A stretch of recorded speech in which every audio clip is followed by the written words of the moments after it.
How many quality midfield players have they had under Jürgen Klopp? You go back to even someone like Wijnaldum, Fabinho, Henderson. Lot of quality and a lot of good, solid operators in there who've got a bit of class as well.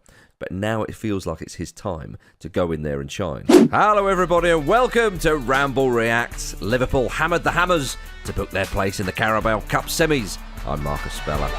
I'm Luke Moore. Welcome, one and all, to Ramble Reacts. Luke Moore, we've just witnessed Jarrod Bowen score a goal on his birthday at Anfield. That'll be the headline, surely. Is this the first time a team has played a Carabao Cup game by email? Yeah. It's like they just absolutely faxed it in. Like, we've got a busy Christmas period, lads. Yeah. We just do what we can, but don't do any more than that. That's right. And it was quite. I mean, it's easy for me to say. Obviously, Anfield's a difficult place to go. David Moyes' barren run continues at that stadium. 21 games without a win. Yeah. As a manager. He's never won there, and he's been manager since 1998. Yeah, and he's had 21 attempts. I mean, 7 draws, not all been defeats. 14 That's the in the platform you build from. Yeah. But it was pitiful stuff, wasn't it? Let's be absolutely fair. 5-1 to Liverpool, of course. I'm sure everybody knows that, but it's always good to set the scene. Oh, there's no one out there ignoring the Carabao, mate. Of course, everyone knows that. Absolutely not. Yeah. That's how. Maybe West Ham hadn't had their dose of Carabao. Perhaps, but Liverpool certainly looked like it. Look, they were straight out. They're contractually obliged to drink 3 cans each within 10 minutes of kickoff. Yeah, I tell you, who would love a bit of Carabao would be Jamie Vardy. Vardy, yeah. Yeah, you thinking that the same way? Yeah. Well, he's probably a Red Bull loyalist, but True enough.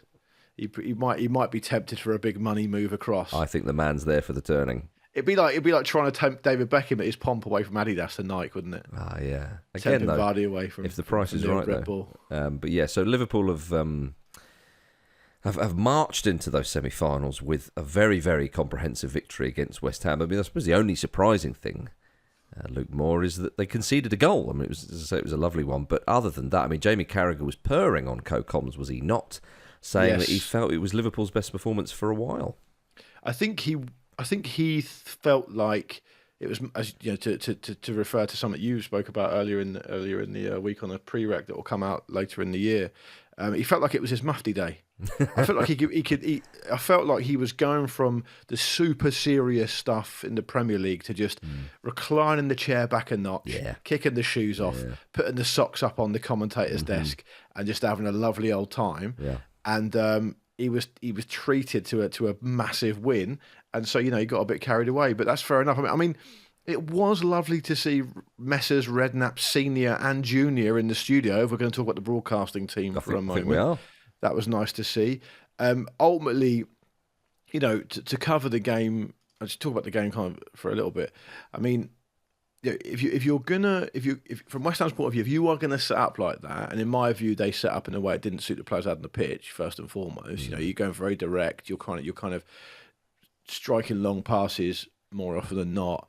With the front 4, none of whom is taller than about 5'7", and is going to get bullied by the Liverpool back line. And then you couple that with like very, very passive approach, basically. Liverpool have got the ability to take the game away from you anyway, let alone at home, let alone against that kind of setup. And I just thought, maybe there are alternative reasons for it. Maybe they've been in really good form, West Ham. I think going into this game, they lost 1 in their last 9. They've got a busy Christmas period. They're fighting on a number of different fronts. Maybe it was just like, this is a bit of a free hit. But you're never really going to come away with anything if you're that passive and that kind of disjointed at Anfield. That's basically how I see it. Yeah, well, I think I'd be surprised if they were a bit defeatist before. I know they made a number of changes, but they're doing all right in the league. They're 8th. Obviously, in Europe, they're doing well, as you say. But if they were to win this game, which was a big ask, then they'd be into the semis and would probably be second favourites to win the damn thing. I mean, the fact is they've gone out, so there's no point in kind of pursuing that sort of train of thought. But I mean, the way the game started, Liverpool was straight out the traps. West Ham did look... Liverpool weren't really creating that much. And West Ham, I thought, maybe on the break, that's what they're going for here. As you say, the front line that they were going for, a bit of pace with Bowen and co up there. And of course, when the first goal scored, they had a great chance to break. It was Benrahma who loses the ball. And you saw Yeah. Bowen's body language. When he loses the ball, Bowen's like, oh, come on. Like, West Ham had a chance there. And I said this when Liverpool beat Fulham 4-3 in the league, that Liverpool didn't create that much. And they were, if you like, reduced is not the right word. They were, I suppose, I don't know if forced is the right word, but they had to pull something out the bag. And of course they did with some superb goals. And you think to yourself, well, actually, if they have to do that to score, then you've kind of got to hold your hands up at some point. But the fact of the matter is Liverpool have those types of players because they're Liverpool. They're one of the best teams in the land. They've got the money, they've got the quality to attract these players. And when Szoboszlai hits that shot in the 28th minute, an absolute dinger into the corner, it just sinks you as if you're a West Ham player. You think, okay, we've dug in here. They've been right at us from the off. And he goes and does that, and you just think, bloody hell, yeah, that's what they've got in their locker. I mean, Szoboszlai's goal, Luke, was just pinpoint accuracy and power, everything you want in a 25-yarder. His technique is incredible. His technique with both feet is actually really good. He scored a goal not dissimilar to that. I think it was on the half volley of his left foot against Aston Villa, where it kind of hit the net on the other side at the same kind of elevation, the same kind of pace. Like, his technique at striking the ball is really, really strong. And I think, as he settles into his Liverpool career more, because his goal return hasn't, he's drifted around a bit here and there. His goal return hasn't been amazing for Liverpool so far, for a player who's so dynamic and who actually scores quite a lot of goals for Hungary and has obviously scored goals in the past. But yeah, it's an interesting situation that, because they lose the ball, don't they, West Ham, and Liverpool are on them quick. It's like half an hour in. West Ham have ridden their luck already. It looks like it might become a bit of a long night for them. And I think the nature of the way that they lost the ball meant that West Ham couldn't get out to him quick enough. Yeah. And that to me is really interesting, because when I played as a young'un, in the old amateurs, as an enthusiastic but limited football player, the coach would always say to us when we played at the back, look, if he strikes one from there and it goes in, we'll deal with that. But you can't really do that at the very top level of football, because they're so good at it.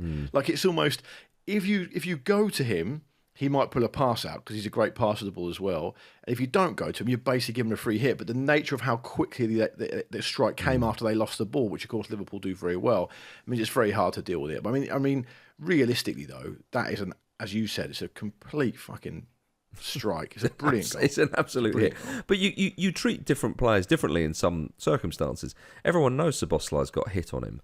So if you give him a bit of space, that you shouldn't do, as you say, but it's easier said than done. It's easier said than done when you've lost the ball probably a second and a half before that. And that's the problem, isn't it? When Benrahma, you can't get back in, yeah. And I think when Benrahma, I don't want to be too harsh on him, West Ham did ship 5 goals, for crying out loud.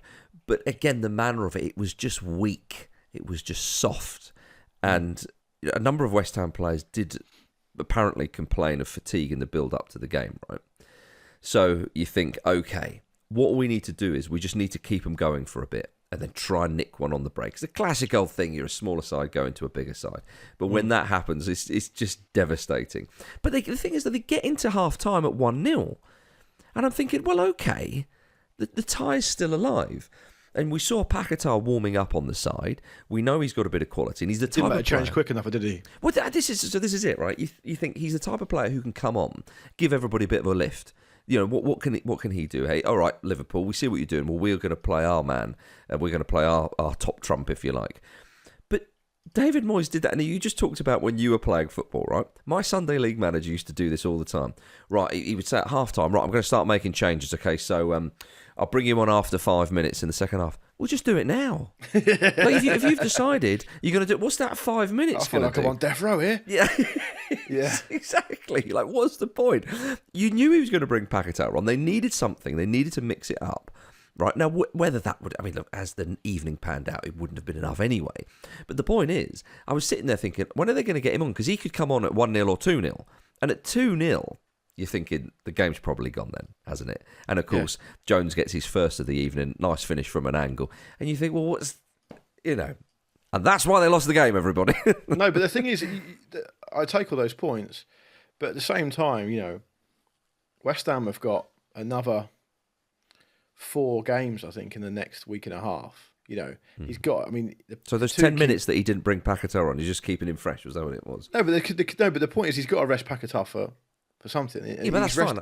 Yeah, he's rested him for a reason, and maybe he should have made the change at half time. It's easy to be wise after the event. I don't know if realistically Paquetá deals with or does anything different to stop that second goal happening anyway. Well, and it's a brilliant pass from Nunez. If it's a goal I'm thinking of, the second one was a brilliant pass from Nunez, and Curtis Jones tucks one through Ariola's legs. Right, Ariola probably should have done better. Paquetá's not going to stop that happening. It's sliding door stuff. But you could argue, I suppose, that if Paquetá's on the pitch and Ward-Prowse is on the pitch, maybe they have a bit more control in the game, but probably not. Yeah, I mean, look, let me stress, it was a slightly strange decision for my money. I don't think that West Ham would have won the game had they have been brought on at half-time or had Paquetá. It would just, to me, it was just kind of, it was just, I suppose, symptomatic of what was going on, really. I mean, but we should turn our attention more to Liverpool rather than what David Moyes did or didn't do with his subs bench. Jones scores that first goal and really had a great night, didn't he? Curtis Jones in that midfield. He was absolutely fantastic. Jamie Carragher said he is a starter now in Liverpool's best 11. And that is big praise indeed from a man who knows that club far better than most. And if you think about some of the midfield players they've had over the years, Jones would have seen, he would have watched how many quality midfield players have they had under Jürgen Klopp. And I know some of them have moved on, but you go back to even someone like Wijnaldum, Fabinho, Henderson, lot of quality and a lot of good, solid operators in there who've got a bit of class as well. Jones is now getting more of a chance. He was sort of drip-fed into the team a little bit in previous seasons, understandably so. But now it feels like it's his time to go in there and shine. Yeah, he's got versatility as well. Played off a left tonight and can play more centrally as well. Has also spent a bit of time at fullback, I think, occasionally. He's super dynamic, really positive. Has had his minutes managed really well by Klopp. There's always a lot of talk about Guardiola and managing of young players coming through there and whether he gives them enough minutes or whatever he doesn't. The Foden conversation and the fact that some players have left City because maybe they felt they wanted to play more.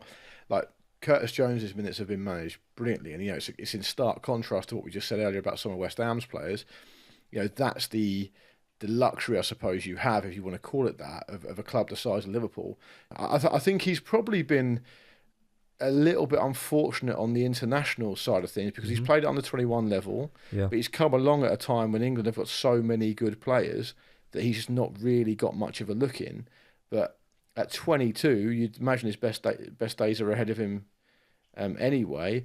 And it is the other kind of dimension about it's really interesting, and going back to the Carragher comment, is that there has been a feeling based on last season that the one area Liverpool have kind of struggled in is the element of having control in midfield because the players they've missed and the players they've had to let go and replace, and the way they've replaced them hasn't really nothing's clicked like it did in I suppose the classic Klopp team at Liverpool.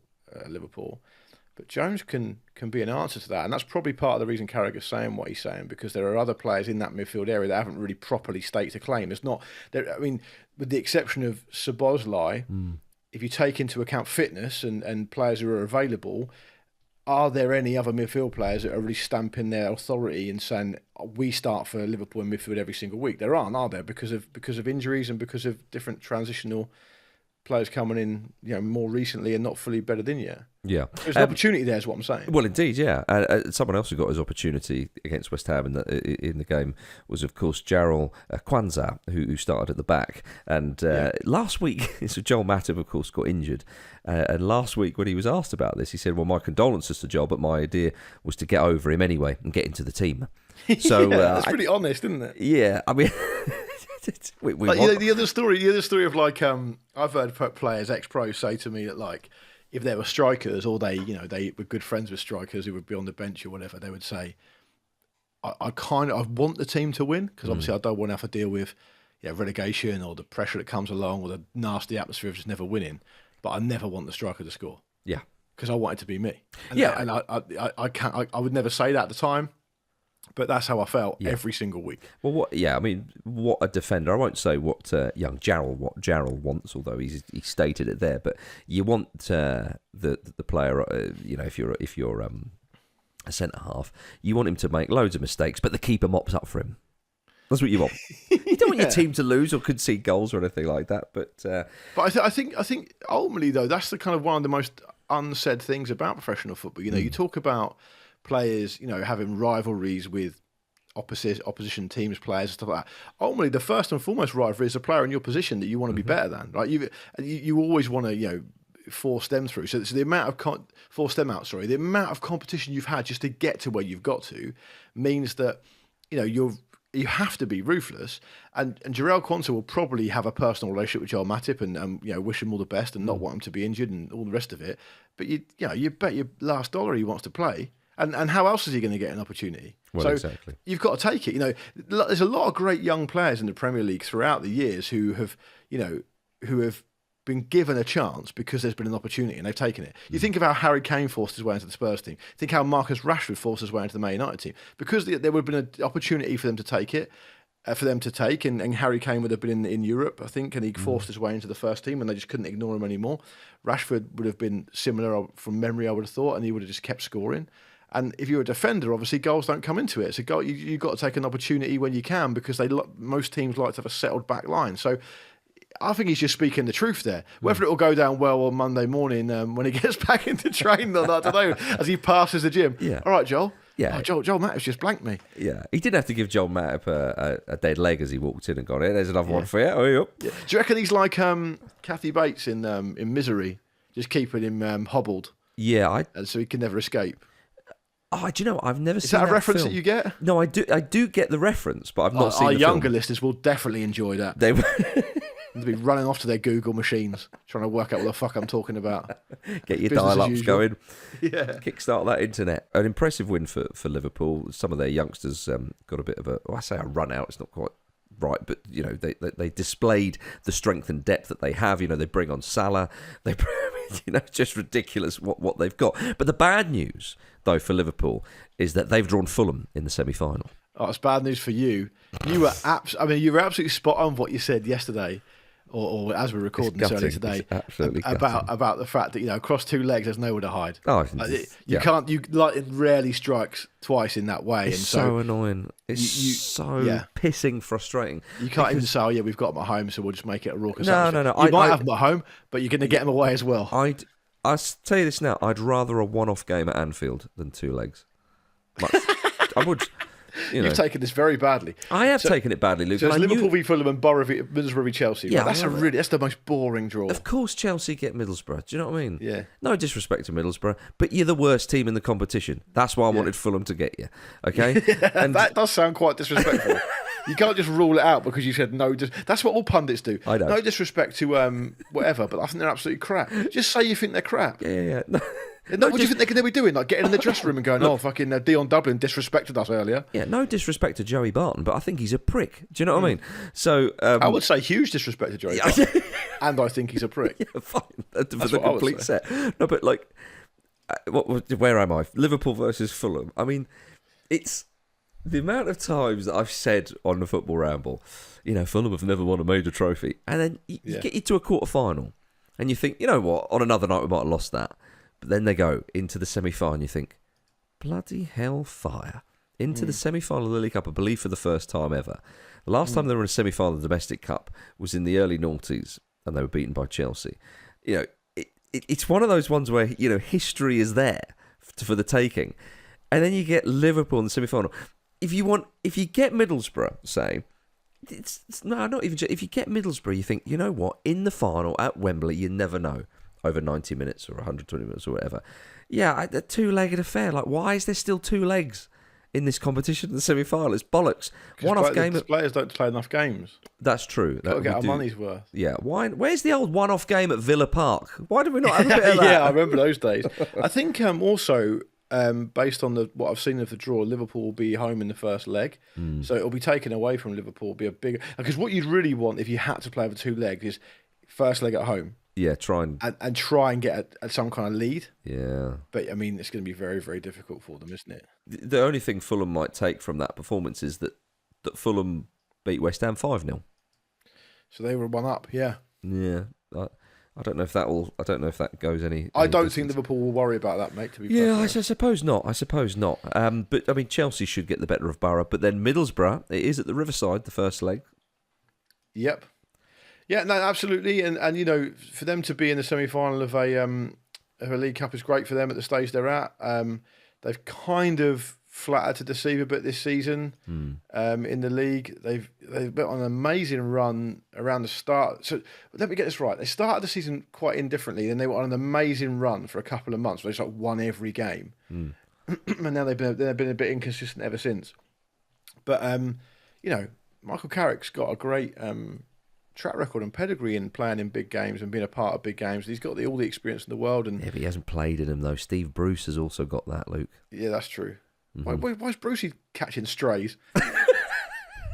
What's he done to deserve it? What's he done to deserve it? Ask Pete Donaldson that. Listen, when Steve Bruce was shit-outing everyone all over the place, you were defending him. Yeah. And now he's not. You're caning him. No, I was just saying that Bruce's record in cup competitions, off the top of my head, is not that great. But he won a lot of domestic trophies at Manchester. Off the top of your head, but there's a pretty safe bet in it. Yeah. As a manager. I just thought I'd put a slither of a disclaimer in there in case I'm missing something. When I say to you now, picture Steve Bruce in your mind. Yeah. He's not lifting a trophy, is he, as a manager? He's doing the dive into the pool. He's jumping off the boat over that bloke on a holiday, isn't he? And that pair of shorts. That's what he's doing. Exactly what he's doing. Fantastic player, yeah. Of course. Carrick, again, fantastic player, but Great he's still diver. finding his way as a manager, you know? So it's... I would love to see Middlesbrough get past Chelsea. Again, you know, there will be Chelsea fans listening to this show. They know what to expect by now. I don't want Chelsea to win anything. I'll be very clear about that. What about Liverpool? None of this kind of no disrespect. No, I don't want them to win. So would you prefer Middlesbrough or Fulham to win this competition? Bearing in mind this century, Middlesbrough have won this competition. They have, yeah. They have. So you go Fulham number one. I would prefer Fulham to win it. Yeah, of course you would. I'd go Fulham, Middlesbrough, Liverpool, Chelsea. Right. Okay. Yeah. It seems highly unlikely that it would be a Middlesbrough-Fulham final, but that's the thing with football. I can't even get to the end of that sentence. They're two-legged semi-finals. Piss off. You never know. Piss off. You do know.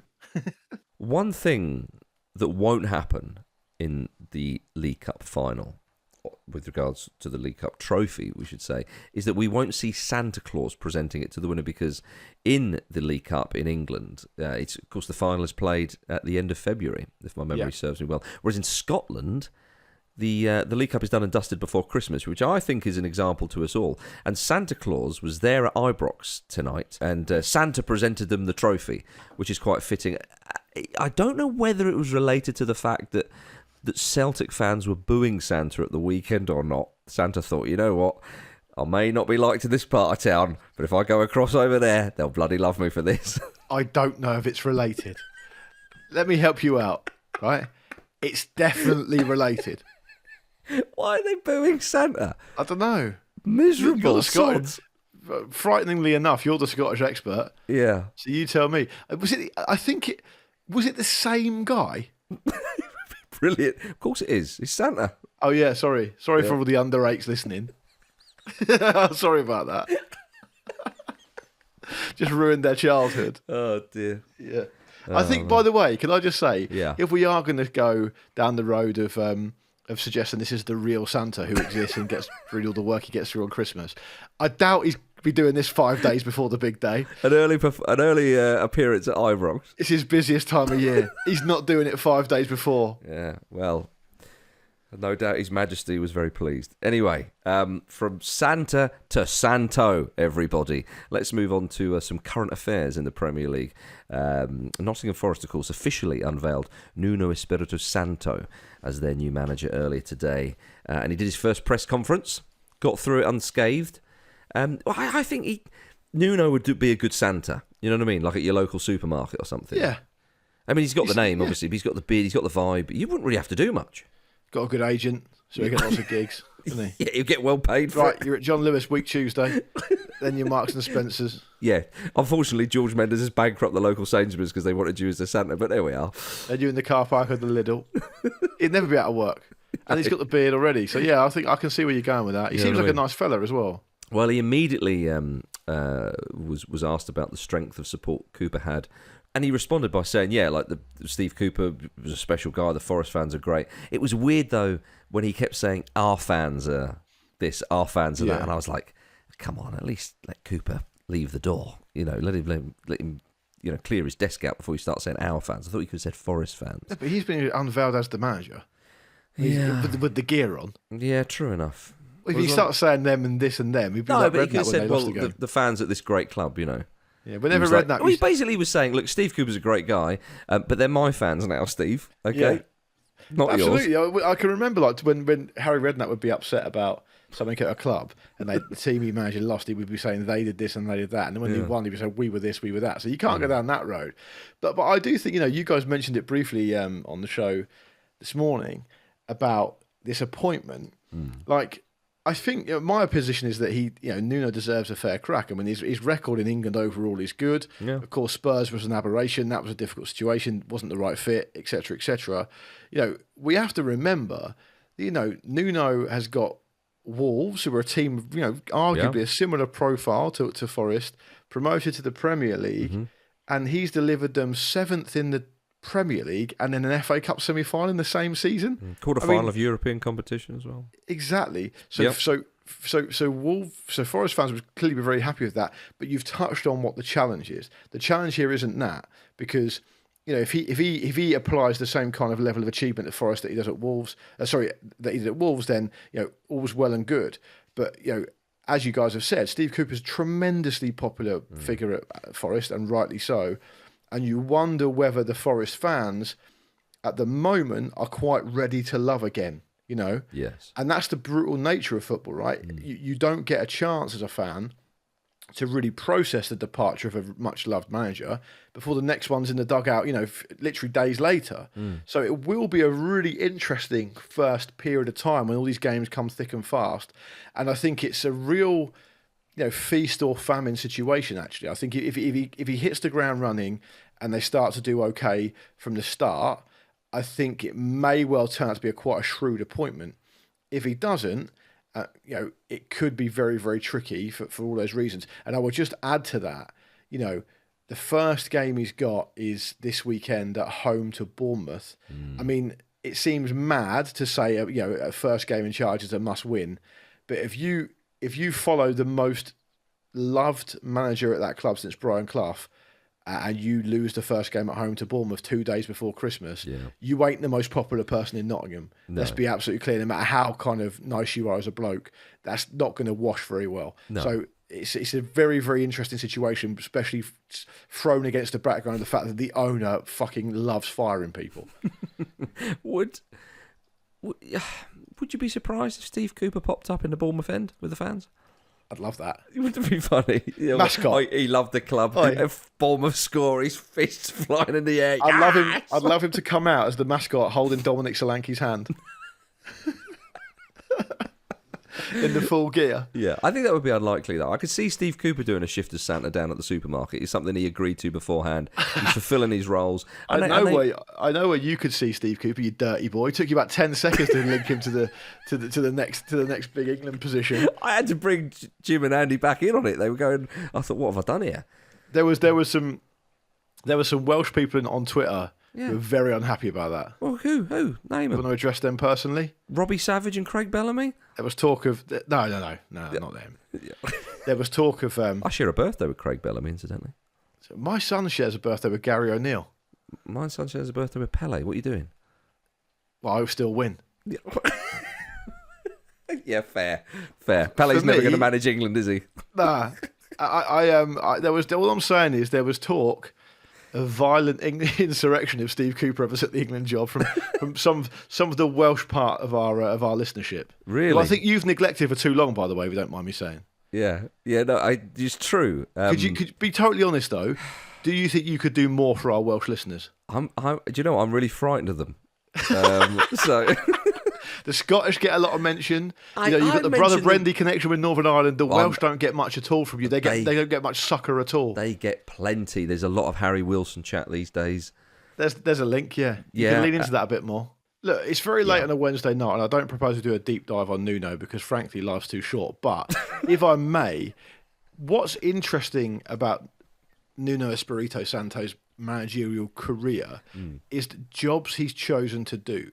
Like if you go back over his CV, he starts off at Rio Ave, and Brassel will tell you about that. He delivers like historically good stuff for them. Goes to Valencia. It's a bit of a mixed bag. They're a famously very demanding team. Well, I wouldn't judge anyone on their stint at Valencia. I mean, look at Gary Neville. Exactly right. Then he goes to Porto, where really you're on a hide into nothing. It's either everything or you're fucking an absolute failure. And he got fired like basically in disgrace for finishing second. Right. So that's obviously a difficult situation. The Wolves was clearly the outlier here and was a really lovely fit for him. He did brilliant stuff. Spurs were in an absolute shit state.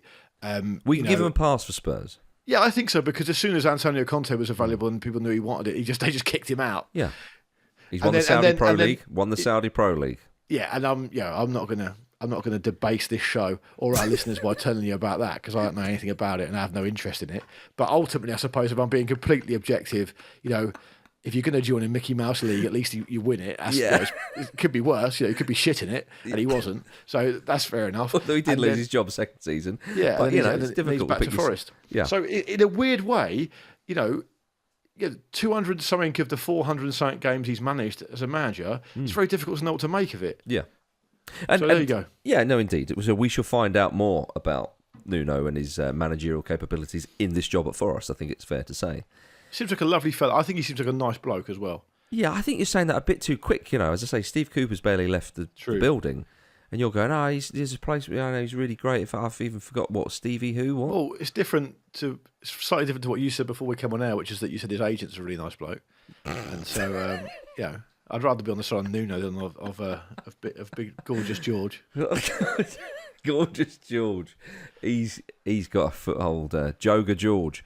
He's got a foothold back in the I think if George Mendes left football, I think Brassel would leave football. He'd like lose his will to live. He wouldn't have any reason to do it anymore. He's absolutely fueled by his fascination with George Mendes. All I'll say is Brassel's not here to defend himself, ladies and gentlemen. And nor was I earlier today. That's how it is. That's how it is on the Football Ramble. Is he on the show with us on Friday? Oh, he might be. I don't know. He might have bottled it. I'm just going to check. On Friday. Yeah, it's me, you, Jim, and Andy. So we'll get stuck into him on Friday. Yeah. I heard a rumour from the hierarchy of a Premier League club that they were utterly determined to sign a particular player who was destined to go to Wolverhampton Wanderers once, and one of their motivations was to mug off George Mendes, and they got it through, and they were delighted by that. So, more of that, please. Anyway, I've probably said too much there already. Thank you very much for listening. Ramble Reacts, everybody. Pleasure having you with us. We'll be back on Friday, of course, with the preview show, and then the mailbag on Saturday. So make sure you subscribe and don't miss a single episode. Do email us, show@footballramble.com, ahead of the mailbag with any burning questions that you have got. In the meantime, find us on Twitter, currently known as X, TikTok, Instagram and YouTube @Football Ramble, and remember to subscribe on your podcast app. Thank you very much, Luke Moore. Yeah, thank you very much. Before we go, I just want to make an emotional plea to all those that supported me last Friday in Jack's Encyclopedia and are going to do so the same way this Friday. I need you behind me. We're taking on the evil empire here. We came close on Friday. You are the evil empire. We can get closer this Friday. We can make it happen. If we can make me the lineal champion over the Christmas period, I think that would be a true Christmas story. This is way below you. It's not below me, but it's way below you. I can't believe you're doing this. Nah, trust me. We're going to make it happen. I'm going to do it for them. I'm not doing it for you. I'm doing it for them. Bloody hell. It's like Darth Vader taking his helmet off going, it's really hot and steamy inside here. I wish I didn't have to wear it. I mean, absolutely. I didn't choose this life. Right, anyway. See you later. Lots of love. We'll see you on Friday. Thank you for watching a clip from the Football Ramble podcast. Don't forget to like this video and subscribe to the channel so you don't miss an upload. A single upload. Don't miss out on the uploads. The uploads are important.